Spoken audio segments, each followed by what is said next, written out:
હિંમતનગરમાં કરુણ ઘટના, સિવિલ ક્વાર્ટર્સમાંથી પડતા મહિલાનું મોત। હિંમતનગર શહેરમાં આજે સવારે કરુણ બનાવ બન્યો હતો। શહેરના સિવિલ હોસ્પિટલ ક્વાર્ટર્સ વિસ્તારમાં રહેતી મહેતાપુરાની એક મહિલાએ અજાણી પરિસ્થિતિઓ વચ્ચે જીવનલીલા સમાપ્ત કરી હોવાનો ચકચારભર્યો બનાવ સામે આવ્યો છે।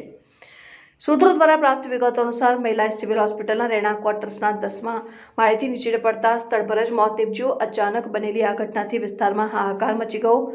આજુબાજુના રહેવાસીઓ અને હોસ્પિટલમાં આવતા જતા લોકો તરત જ દોડી આવ્યા હતા, પરંતુ ત્યાં સુધીમાં મહિલા જીવ ગુમાવી ચૂકી હતી। મૃતદેહને તાત્કાલિક સિવિલ હોસ્પિટલ ખસેડવામાં આવ્યો અને પોસ્ટમોર્ટમ માટે વ્યવસ્થા કરવામાં આવી હતી। ઘટનાની જાણ થતાં જ એ ડિવિઝન પોલીસ તાત્કાલિક ઘટના સ્થળે પહોંચી તપાસ શરૂ કરી હતી અને પોલીસ દ્વારા આસપાસના લોકોના નિવેદનો લેવામાં આવી રહ્યા છે અને મહિલાએ આત્મહત્યા કેમ કરી તે બાબતે તપાસ ચાલુ છે। પ્રાથમિક તબક્કે ઘટના આત્મહત્યાની હોવાનું સામે આવ્યું છે, પરંતુ ચોક્કસ કારણો અંગે હજુ સુધી કોઈ ખુલાસો થયો નથી।